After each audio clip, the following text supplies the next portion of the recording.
Welcome back to Muscle in the Morning, brought to you by IronMag Labs. Make your mark. I'm Dave Palumbo, and today is Tuesday, July 11th, 2017. And let's find out what's going on in the world of bodybuilding and fitness.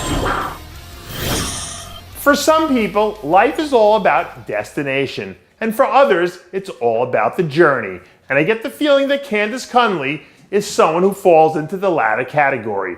Less than a week after earning her pro card by putting together a spectacular performance back at the NPC Team Universe, one of the newest members of the IFBB figure community sure hasn't wasted any time getting back to work.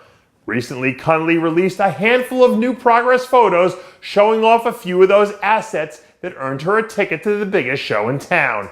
Even at this stage in her career, you can see that Cunley is one of those athletes who just has a ton of natural talent. And a few years from now, I think she has a chance to develop into someone who could be potentially a major factor in the IFBB. Speaking of major factors in the figure division, Heather Dees looks like she's gearing up to make some serious noise in her own right. Late last week, some new training footage was released that showed Dees cranking out a few sets of heavy deadlifts as she prepares to head into the next phase of her Olympia prep. Even though it feels like forever ago now, let's not forget it was only back in March when a lights-out Heather Dees came in and flatlined a very good lineup of athletes at the Hawaii Pro. And when you've got a former top 5 Olympian who's rested and now firing on all cylinders, it could spell a whole lot of trouble for a few people heading into Vegas with dreams of hearing their name in the first call-out.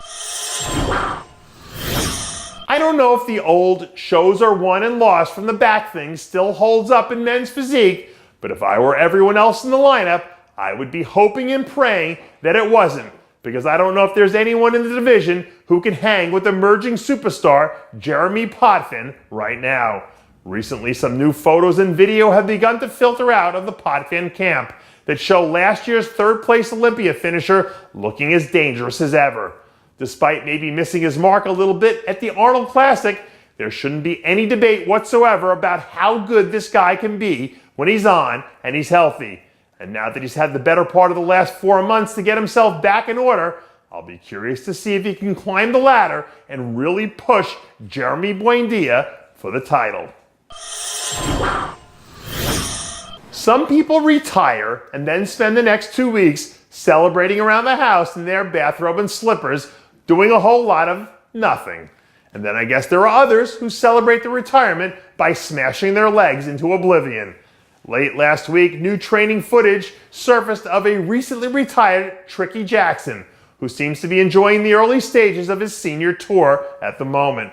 Over the span of 20 plus years, there weren't a whole lot of people you could say brought more excitement or entertainment value to the stage than Tricky Jackson did, time and time again. And when you consider the fact that he walked off into the sunset with a win in what was probably one of the best looks he ever brought to the stage, I don't think you could have scripted a more storybook ending for a guy who was truly one of the sport's real class acts.